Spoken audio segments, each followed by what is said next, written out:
I'm John. And we're happy that everyone's tuning in. Sorry we took a couple minutes, had just a little bit of technical difficulty, the joys of live shows. Our guest tonight is Dr. Michael Lynch, and we're very pleased to have him here today. Michael, can you introduce yourself to the viewers and give a little bit of a background? You have a fascinating background. Oh, it's not that fascinating. It takes a lot of hard work. I'm Dr. Michael Lynch. I live in St. Louis, and I've been doing paranormal investigations since 1991, 1992. And we've built and designed our own equipment and have gone a lot further than just ghost investigations. We've tapped into almost everything in the paranormal world. So we'll talk shop tonight. We can talk about everything from physics, science, whatever you want to do. I don't have anything to sell, but just information. So we can just go from there. I'm open on almost any topic. Well, we sent you a story that's kind of been in the news this week that ties into some of the work that you've done parallel. That this week a British professor announced that he believes he has proof of the existence of fairies. And that would be Professor John Hyatt of the Manchester Metropolitan University in Britain. What are your thoughts on that, Michael? Absolutely. Fairies are definitely real. And from time to time, every couple of thousand years or so, they show up. I've actually videotaped fairies in my own backyard. And so you can go to my website if you put it up. And I have some video of them in my own backyard. So they're everywhere. I've seen them on YouTube. I've seen people who have cabins in the woods. And they put up infrared cameras at night, for burglars or prowlers or whatever. And they all end up videotaping fairies. And it's a strange phenomenon. They actually look. You actually can see them in the infrared light a little bit better than you can in just full spectrum light. But I think they're real, and I think that they're not necessarily from our planet. That's the other situation, that they are basically some form of extraterrestrial being and brought here to repopulate. So I think we'll see more of them almost everywhere. Other than the Green Isles or England, they've been in folklore for over 600 to 700 years. The fairies always change. Elves always change. So it's kind of like every so often you'll have a new variety or species. A gnome will show up or whatever. And I think these things are actually not only part of our folklore, but they're part of our biological environment, and that they are around whether we see them or not. And it's just man's expansion and urban sprawl that has created the ability to be in these areas. We've built homes and tracts of homes into areas that we've never been before, and now we're bumping into these species that we haven't seen for several hundred years. When man moves or travels, he takes a lot of pollution with him, and he pollutes the area that he inhabits. So therefore, a lot of these species don't hang around. They move on to where it's a little bit better environment for them. Well, that makes sense to me. I have a couple of questions, if you don't mind. I noticed the photos that Professor Hyatt has published are very, well, most of them are not very clear. They are in daylight. And do have light anomalies that have the form of what you would think of as a fairy, or maybe more appropriately a pixie.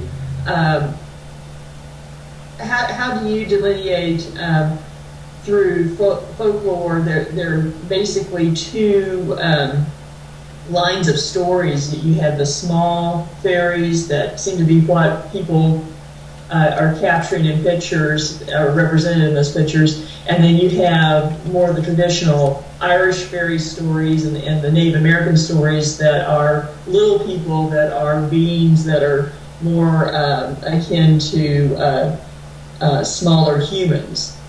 And what are your view on those two lines of folklore?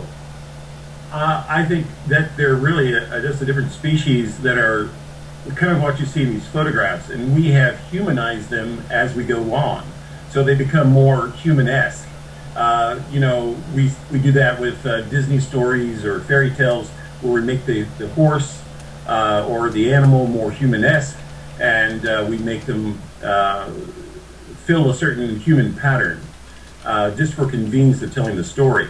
So a pixie or an elf are totally different, you know, species that have probably been created, but everything comes from something, and basically the fairy line is probably where some of these have evolved from. Now there are different sizes of fairies, but they all have about the same shape, and they're not like an insect. They're not like a wasp or a mud dauber or something like that would be going around these areas. These things are hornets. These things are actually more humanoid, more mammalish than they are insect. So that puts them on a totally different level right there. They're not an insect as well as they are more like flesh and blood. So you can see how the stories can change. Oh, I definitely can. I know there are a lot of theories that are being developed in the paranormal field generally, that a lot of the entities that are encountered maybe from other dimensions. I know you mentioned that, you know, theory that they perhaps are extraterrestrial. Do you think that it could be an interdimensional phenomenon? No, I don't think so. I think a lot of people think that. And the reason why that comes up is because in some of the folklore in Ireland takes place where these fairy folk show up through some type of portal or wormhole, and they ask for assistance for the local villagers, like a midwife or something. And then they go through the portal, and then they're in this fairy village. And that, in a strange way, is how that began. It was through another dimension. But again, we're looking at very primitive people looking at very interesting phenomenon, and then they call it something like a portal or doorway or wormhole. And today we would look at it maybe as you know, some type of ship that would just look like an environment. A cloaked ship with a door open would look the same way. I don't see it, you know, really as being interdimensional. Okay. I wanted to shift just a little bit and talk about paraplasma physics. Sure, absolutely. Paraplasma physics, broken down, is the study of consciousness or the psyche outside the human body. The scenario is that, you know, everyone in the world, let's just say, everyone out there, you're a psychologist, you're a sociologist, you're an anthropologist, you're a medical doctor, you all are working with the biological form of the human problem. And we all there think that we are special and unique, and that that we're the top of the rung. Well, and we have to work from this biological tissue and this biological brain matter to find consciousness. And so it's like taking a motorcycle and trying to take it apart and find out how fast it's going to go. It doesn't really correlate. You can't look at the biological form as cells, as blood plasma, as you know, tissue, as electrolytes, as being some type of transmission for consciousness. Consciousness exists outside the body as well as it does inside the body. And so we also extrapolate information from the cloud that's all around us, the information that's just all around us. But basically we extrapolate information that is electrical. It's basically electrical and it's electromagnetic all through our bodies. So our cells have consciousness, our tissues have consciousness, and we have like we say, a primary consciousness, which gives us an identity of the psyche, the id, the ego, to do what we do every day. The problem that we've all had, but now we're getting closer and closer, and I'll match this up in just a second. What everyone has had the problem with is that they've taken the brain and they look at the brain and say, okay, somewhere in here is the consciousness of mankind. Well, that's like saying, radial tires are going to give you better gas mileage. There's no real way. It's just a theory. There's no real way to do that. But there are ways and methods of now using consciousness to predict the future, which has never been done before because people don't believe the future exists until it's created, and that there's always a past, but there's no real future. But now we're finding out that consciousness can leap beyond the past or the future and look down the road at events that are about to happen or will be happening in the near future. Modern physics can't get into the description of how that's even possible yet, because there's so much controversy on whether or not the universe has a future and whether or not consciousness can go into that future. So let's take paraplasma physics. Paraplasma physics is really based on the study of the orb, the ghost, the spirit. Well, let's just say consciousness as an orb, reacting to the environment around us. So there's nothing that can go through space or air without moving the molecules or creating electrons that go around it. So if I fly an airplane through the air, it creates a static discharge because why? It's metal and it's going through lots and lots of electrons. There's so much free energy out there that whatever goes through this atmosphere that we breathe in is subjected to the same laws of physics. So what happens is consciousness, because we live in a three-dimensional environment, consciousness has to be a circle. It has to be a sphere. It has to be a sphere, not unless it has more energy and memory to break out of that sphere to become something else, like a full-bodied entity. But it requires so much memory and energy that it takes a long time for that to happen. There's so much free energy in our environment just bouncing around, everything from cosmic waves to the aurora borealis, photons from the sun, neutrinos bouncing around through the earth. There's so much energy out there. We haven't even begun through normal laws of physics to try to extrapolate that. But what we do know for a fact is that consciousness outside the body as an orb form has details to it. It has an outer corona that reacts directly to the environment. It bumps into electrons as it flies through the environment. There is a central matrix that's inside that coordinates all of this. There's this, you might say, filament. We call it a filament. It's an inner field effect, to where this filament, like a plasma ball, is touching the surface of the orb in almost 365 degrees at all times to make sure it doesn't run into anything, make sure it doesn't bump into anything. And yet, all in all, beyond all that, these orbs, these ghosts, these spirits are all telepathic. So they know what you're thinking before you think it. They know what you're doing. They respond like you What now? What? I said we've run into that many times. Yeah. The telepathy. Point that, the average investigator is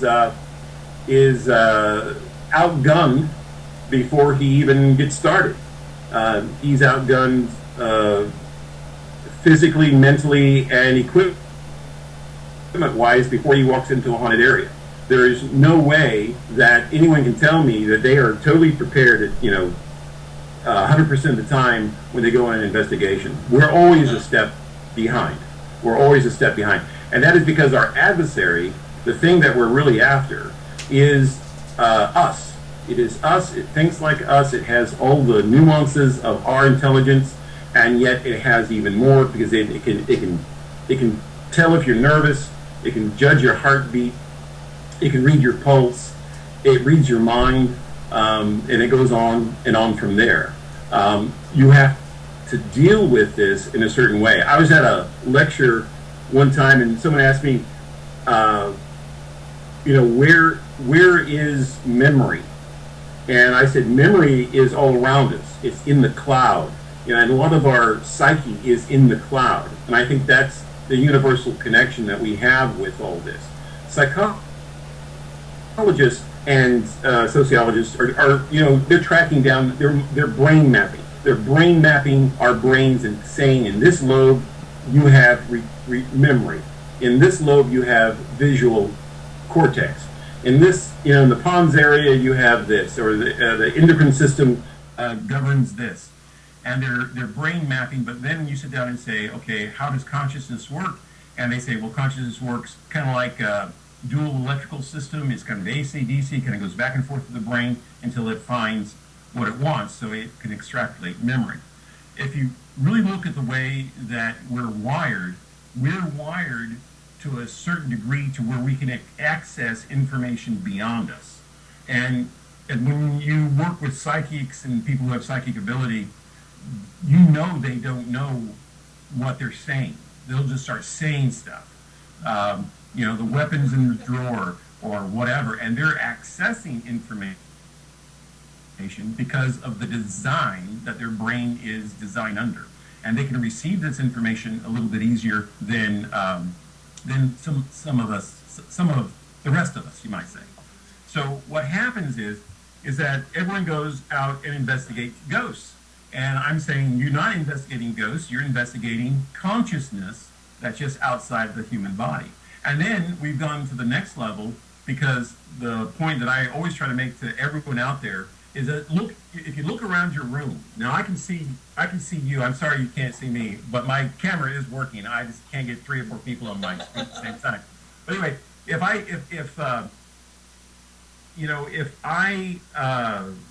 you look around your room, and you see, your furniture, your laptop, your desktop, your palm tablet or whatever, you look around your room and you see these objects, okay? Well, these objects mean very little to consciousness, but at the same rate, they are in an environment that is teeming with this energy, which we call the spiritual matrix, or parts of heaven. And in this, the consciousness outside the human body can exist. Now, this is a constant argument, but let's imagine you're a fish in the water. Okay, let's say you're standing in water, and the fish are swimming around you. And you're in the water, and the fish are in the water. You're in the same medium of energy. And you're both buoyant. The fish can breathe the air. They can exist in the water. They breathe the water. They do everything in the water. The fish is in its natural environment. You are standing there looking at these fish, probably feeding them, and say, I'm an alien. I do not exist in this medium of energy. And so once you understand that, you understand that consciousness cannot exist. Ghosts cannot exist, not unless they're in a medium of energy that supports them, just like the fish. And so they are getting energy from somewhere, which you can call areas of heaven, which that's not exactly, it's the afterlife. It's the matrix of the afterlife that gives them the supportive energy that they need. Yes, sir. Yes, I see your hand. Michael, yeah. I'm gonna reel you back a little bit, because you and I could have this conversation for like 6 months. Yes. Chip Bernthal and I had a very similar conversation not too long ago. Wait, I want to finish this up. Just give me 3 more minutes. Give me a couple more minutes. Okay. Okay. There's something called Higgs boson. Higgs boson. And Higgs is a state of saying that there are micro subparticles in our environment that have not become elements like electrons or protons or neutrons. And then the Higgs boson says that if you speed up these subparticles, you'll actually create a particle, or it will come from another dimension, and it will formulate into our dimension as whatever. So they're saying it drives from energy into matter. Energy creates matter, And that's what they're saying. Now, it's all a lie. It's all bogus. And even though they got the Nobel Peace Prize to say that Higgs boson works, it does not work. They base it all on mathematics, and they do not have the scientific apparatuses to go out and do what they do. Higgs boson is bogus. But the guy who developed it, okay, he got a Nobel Prize, and he says, we based it all upon the purity of mathematics. Well, when the Hadron Collider at CERN started, and they started it up, what they thought they would find would be Higgs boson. They would actually find energy turning into matter when they collided electrons and protons together. Well, it comes out they didn't find it at all. They said, we didn't find the Higgs boson, but because we just haven't got the apparatus to really prove its existence. I'm just going, wait a second. We're in parapsychology. We're out there in the field every day getting EVPs. And people are saying to us, we don't have the technology to understand what we're doing. And I'm just going, yeah, you can spend billions of dollars and look like an idiot, or you can spend a couple of hundred. You know, so I just say, pick the point. Okay, go ahead. I'm done. I'm sorry. Okay, so I'm gonna, man, wow, so many questions in there, and such an awesome conversation. Basically, what you're saying is, and what I believe through pretty much all my entire life, is that we have a universal consciousness and the Christ consciousness. So basically, what you're trying to tap into, or you have tapped into, is that the outer energy that us as sensitives can basically tap into when we're kind of walking, what I call walking in the mist, or spirit talking, when we're in that mode, right? Am I understanding that correctly? Yeah, but see, that's where you've got it sideways. You've got to be in a state of mind to understand that all of this is natural and normal. Right. Okay. Right. Jesus, the Christ consciousness is accepting the reality of this bigger scheme of energy, that everything emanates and radiates from God itself. And that's what that's all Jesus' teaching was to accept and understand there is a bigger benevolent life force out there that wants the best for you all the time. I agree. Right. And absolutely. Once you get into that zone, then the information comes in. The mind has its own gestalts, its blind spots. And if you don't accept it, it will never happen for you. That's why Mark Twain said, you know, you can give a skeptic all the information in the world, he'll still be a skeptic because he just won't believe. But you can give someone who believes just a little bit of information and they're a total believer. It's just how the mind is working on that. So how does the residual, so let's go back into the paranormal for a minute. So sure. Intelligent, we're still in the paranormal. We're still in the paranormal. Well, I mean, like back to like the actual like investigation. Oh yeah. So what's your thoughts on a residual and a intellectual harm? Well, okay, you've got to go back to you've got to go back to the medium of energy in which it was established. If you understand, there's a matrix of energy all around you, just like the air in the room, then you understand that if you can produce an emotional effect, like an axe murder or stabbing or a rape or something traumatic, and you can embed that into that matrix, okay? And that's just a memory. That's just a memory that's embedded into that matrix of energy. And that is very local. See what I'm saying? But right, then, yeah, that makes sense. Right, then you have someone that is what we call intelligent, someone that is using that energy, that matrix of energy, against you. And then they can manipulate objects, sounds, motion, get into your brain to a certain extent and make you feel more frightened than what you really are. It's kind of the intellectual funhouse effect. Yes. And I tell investigators every day, we used to have, when I had my big team together, I would give them the big dog warning, okay? And the deal is if I would tell them oh, the owner of this house has a big dog, watch out for it. And we get there and we walk in, the first thing out of their mouth would say, where's the dog? See what I'm saying? I've given a subconscious cue on something that would be a hazard to them. Okay, now, if you go into a haunting or investigation and you don't prep your team to say there's something in there that's going to get you, then they'll never be looking for it. And so you have these people wandering around a house for 4 or 5, 6 hours saying, we didn't find a thing, we didn't find a thing, because they weren't open to it to begin with. Couldn't you go back and say, though, that on that same thought, that as it's understood that children have a better sense of perception than we do as adults. So do you think society has a way of closing off those, or causing us to put up shields, I guess, from the energy source? Yeah, absolutely. Paradigms. It's what do you believe in? You believe in your president. You believe in your dollar. You believe in your car. You believe in the rut of life. What does a child have to believe in?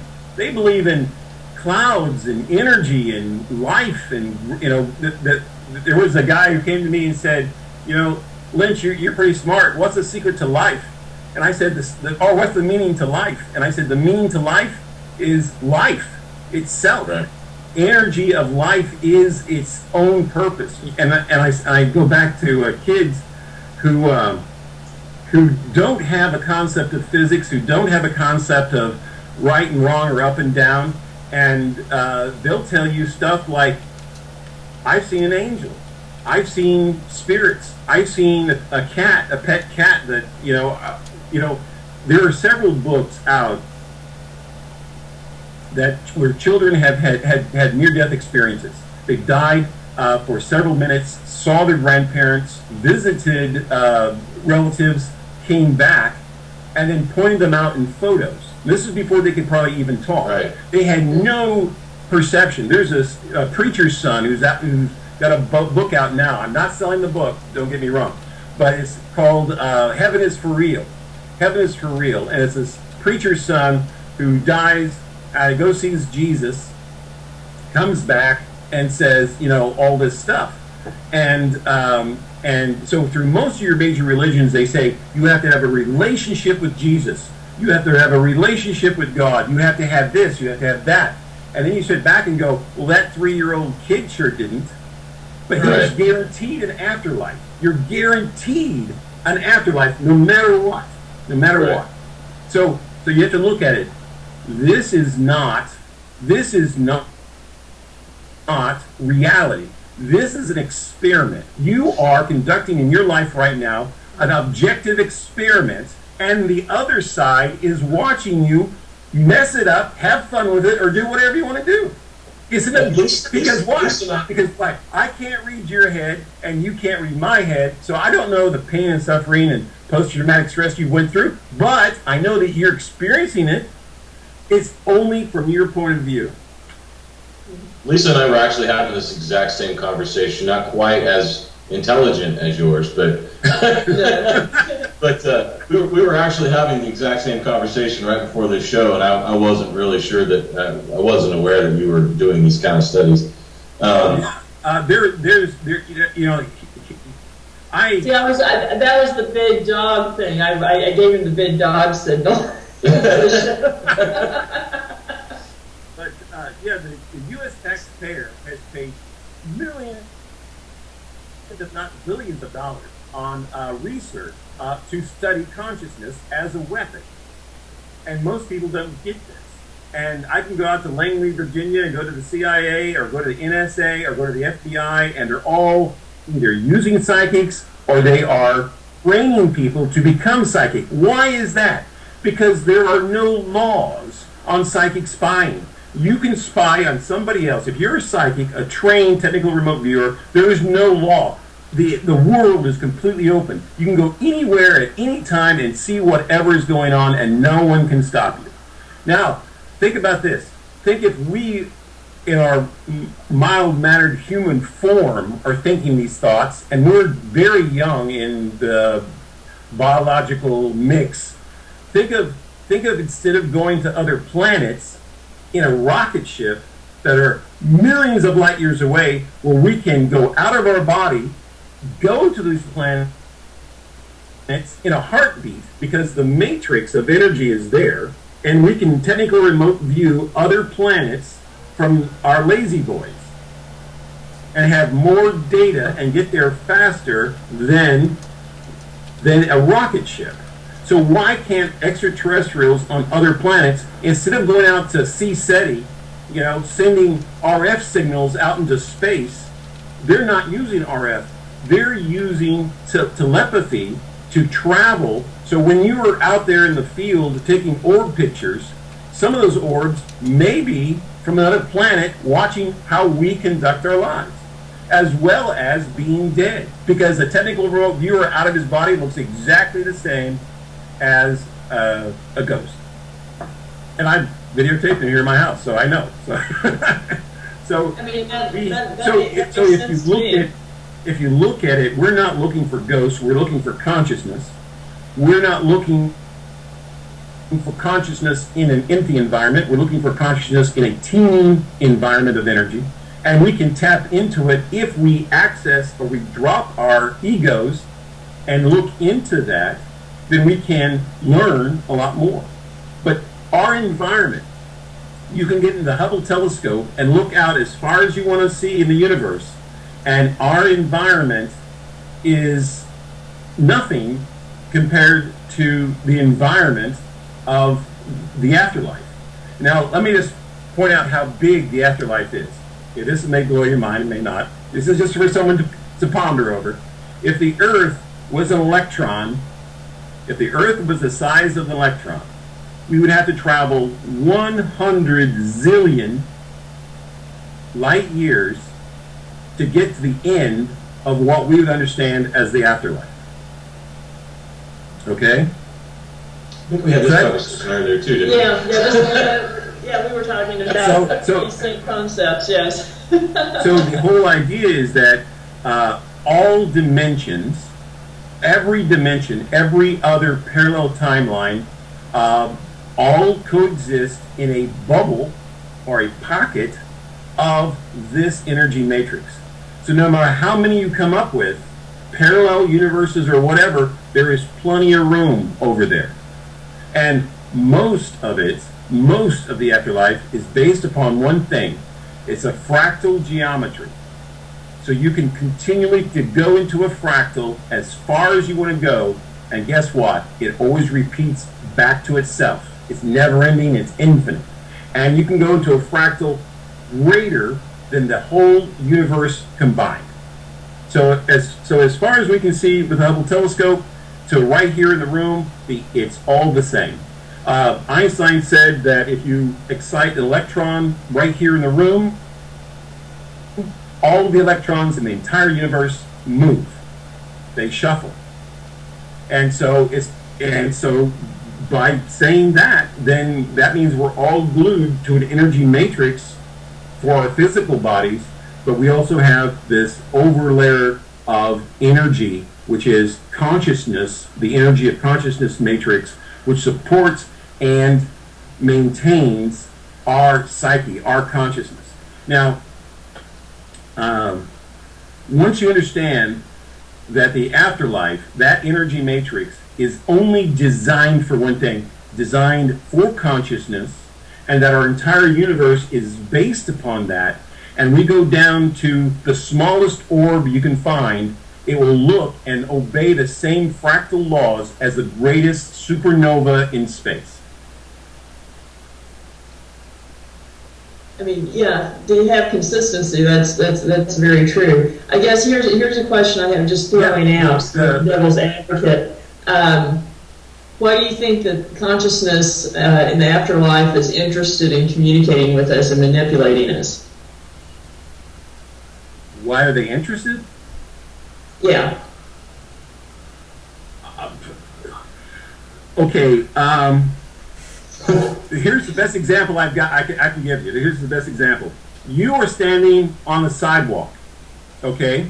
Mm-hmm. There is no crosswalk there. You're going to jaywalk. You're going to walk across moving traffic, and you don't see the traffic, you think the street is fine.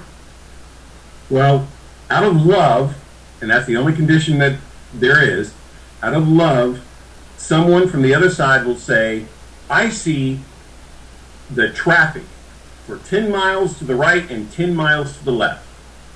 Okay, they can see it infinitely. So they're saying, be careful when you make that step, because you may get hit by a car or you may not get hit by a car. But out of love, I'm coming to you, whether you understand that or not, in this way, and I'm going to make sure that you do not get hit by a car. Well, okay, you say, I'm going to ignore that message. And you step off the sidewalk and, man, you get hit by a car. That's just the way it happens.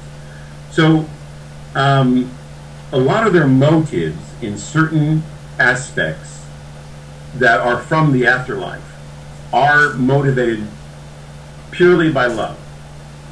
The other ones that remain here, that think they still belong here, that become territorial, those ones are never been to heaven. They see the light, but they don't have the love. They have the pride, the ego that says, I'm going to remain here no matter what. And they don't understand really what's going on. These are the types of the hauntings that people don't know they're dead, or they feel they have a mission to complete. So sometimes you've got to listen. You've got to listen to these points of information that are out there. The other thing is like I tell everybody, do you listen to your stockbroker all the time? I think, some of these guys in stocks are just, screwing themselves over. They're just wanting you to make a decision based upon their research. And then you sit back and say, no, I don't like your research. I think your research is bogus. I'm not going to make a decision on that. I'm going to find another way of doing that. So that's kind of the way it is. You've got to decide whether this information is accurate for you, interesting for you, and is applies to you and your life. So a lot of people have premonitions, they have dreams, they have voices, that come to them and tell them certain things. And sometimes it's all true, and many times it's all true. It just takes time. And well, what are your thoughts on the progression of time and space? I think a lot of, and why exactly what you were saying about dreams and so forth, is I think that disembodied consciousness does not experience time the same way we do. Oh, definitely not. Look at the basic. Here's just a basic thing. Einstein wrote an equation called E equals mc squared. And the basic equation is that, through the theory of relativity, is that if you move toward the speed of light, time itself around you slows down, almost to a stop. So if you're going the speed of light, time itself should stop, through relative terms. Well, the point being is that if you're pure energy, if you are light and pure energy, plasma energy, that means your time has stopped. Okay? But to the paranormal investigator, they're still on the clock. So they're up against a consciousness from the 1880s or 1760 or whatever, and they're still wearing those clothes. They're still thinking those thoughts. They're still talking that language. And so when you get an EVP that has a British accent and they're talking, in a very distant dialect, then you know that they're locked. Their mind, their memory is locked in that time. And they can't be universal. They can't open themselves up to become universal. There's so much a stigma on being judged at the time of death. The fear of turning yourself inside out and judging yourself at the time of death is so traumatic that people avoid doing that. I don't know how they do it, because everybody I've talked to had to go through it several times. But they all sit back and they say, if I can avoid judging myself, then I can stay here in this castle, in this house, on this property, and I will, thwart that judgment. And these are the people who are just so attached that they can't see any other alternative. Their mind is unable to make that adjustment. So that's the problem. I'm sorry, go ahead. No, that's the problem. A lot of investigators need to realize they're dealing with someone who's 100 years old or 200 years old. I mean, they could be in Boston and be talking to someone who died during the American Revolution, as well as they could be in Gettysburg talking to someone from the Civil War. You know, that person who's talking to them from the Civil War who died at Gettysburg is still in that mindset. He barely has a 5th grade education. He doesn't understand what's going on. I get so many questions. It's like, come on, brain. It's like I need a tape recording brain so I can go back through it, like Lisa's actually. Well, John's thinking his question. We do have a question in the chat room that kind of ties to this. How would you explain data that's collected on an investigation that indicates spirits talking about events that the investigators are doing at the time? Yeah, that's absolutely okay. You go with a friend to the doctor, and the doctor puts you in an MRI machine. Okay, and you can sit there and talk to your friend. This is a cool new MRI machine, and this is a cool new stuff. And you and your friend can have this little conversation while the doctor is off to the side running all the equipment. They are there in real time. They may not understand what the MRI machine is. You may not understand how it works, but they're watching the doctor flip the switches, press the buttons, and try to get some type of readout. And so they can even... So they say something about it. Okay. Yeah, and they can talk about it. I've known on several investigations, you don't hear anything from them except, weird stuff like, I went on this one investigation, and what we got out of the EVPs was it won't fit, and they're going upstairs. And so we were going up the stairs when we got the EVP, but when we were in this small room, the other EVP of it won't fit or I won't fit was also there too. So we knew the entities were right there with us. We had some similar ones. Yeah, and so they could be totally erroneous, but and they can be very serious. But the whole idea is, if you walk into Alcatraz and you get an EVP of someone saying, "I'm going to kill you," well, they're just going to freak you out. They can't kill you. They can probably follow you home. They can probably, run havoc with your equipment, but they're not going to kill you. I mean, that's just the karmic law on that is just beyond belief.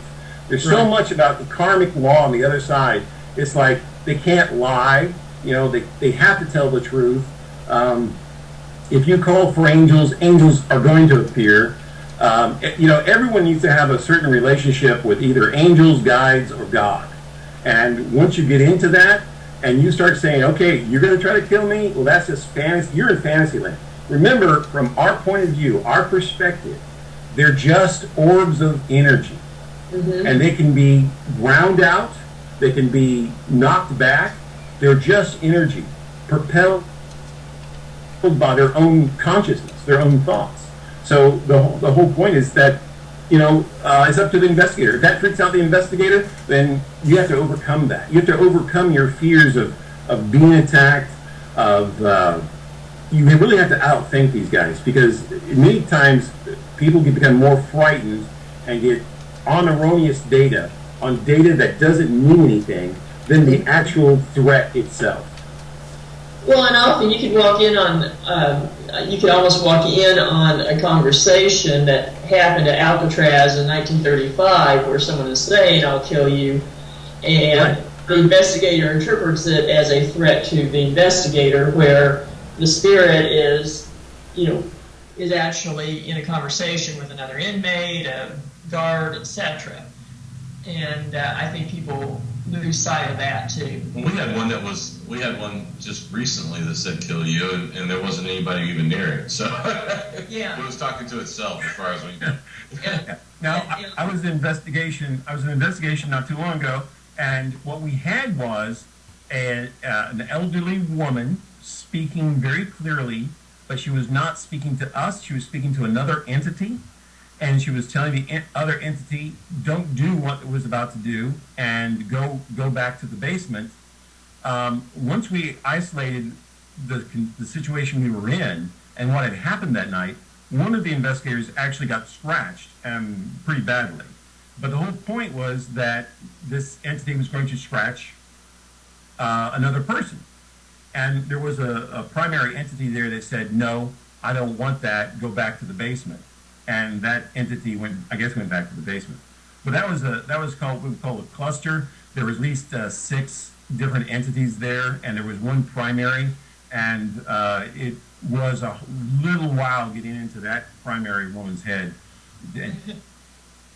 to get her to go on to the other side. I mean, go way beyond,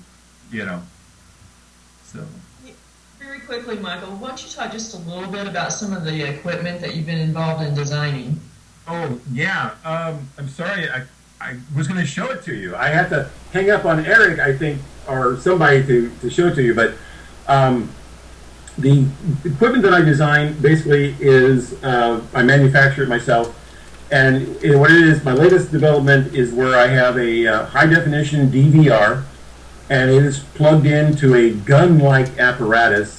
Have you ever seen these thermal guns? These guns that are like thermal and they cost like $2,000? Yeah. Well, this is almost the same idea, but it has a thermometer built into the handle, and it puts out an infrared light set at a specific frequency. Now, here's the situation. If light bounces off of an object, that means it's either vibrating at the same frequency or that it's pretty much solid. And so the infrared light that I use bounces off of the orb or the entities back into the camera, and then the camera records it. I record it on DVR, so I can just transfer it to my computer and put it all on the internet or whatever. So we can analyze it better. And a lot of it's in AVI, and then we melt it all down to MPEG-4 or whatever, just kind of handle it better. And we try to put a lot of it into HD. We can now go into HD, so that's great. We're trying to bump it all up to Blu-ray level. Once in a while, we can accomplish all that. But where my advantage comes in is where I have built equipment to actually see these entities and be able to find out that they're there. Now, the other thing with the psychic is you take a psychic along, and they're only going to talk to the entities that want to talk to her. So if some of the entities are there and she doesn't talk to them, she doesn't even know that they're there. Very seldom do I ask how many entities are in the room. And the psychic will say, "Well, I see 6. Well, I videotaped 4. Or they'll say, "I see 8, but I videotaped 6. So I'm always, and they're always moving around a little bit, so you're always on edge. But the funniest thing was I was at the bird cage in Tucson, Arizona, and we were getting ready to go on a tour through the bird cage, and they didn't want me to videotape, but I persuaded them to do that. Mm-hmm. And I got more on my still camera, oddly enough, than on my video camera. But at the end, there was a seance. I don't know why they wanted to do a seance, but at the end they did a seance, and I captured on video the orb coming out of the back of the neck of one of the people in the seance room, and he was choking to death. He was being choked, he said, and he had to get up and leave and then I got that on videotape. I sent it to him, and he just was totally freaked out. And he was leaving for Afghanistan just like 2 or 3 days after that seance. And I said, "Well, give me an address, I'll send you the video, and we'll go from there." Because people don't understand these orbs, once they attach themselves, once they are taking your energy, let's just say, or trying to manipulate your energy, they become attached, and this is where you get into possessions and a bunch of other stuff. So is the phenomenon real? Absolutely. We've got tons and tons and tons of evidence. It's backed up with visual observations. It's backed up with technical observations. And Michael, if they're interested in talking to you about equipment or research, give us a call out for your website so they can reach you. Oh, well, best way, okay, I'll give you my email, I guess, or go to Facebook, and you can look me up on Facebook, Michael Lynch, Michael Lynch, I guess, and my email is Paravision, Paravision, at yahoo.com, Paravision at yahoo.com. Now, I'm just going to back up. Now,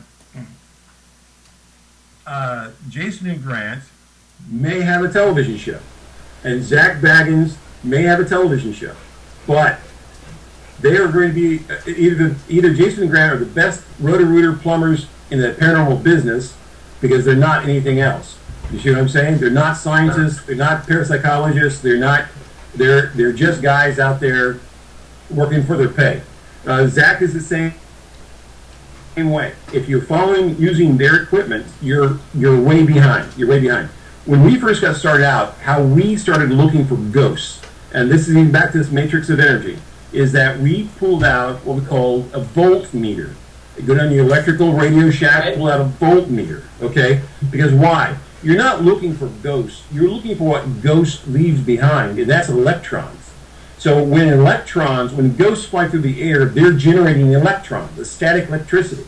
Your voltmeter will tell you where they're at faster than your temperature gauge and all this other stuff. It's just, and then how many hands do you have?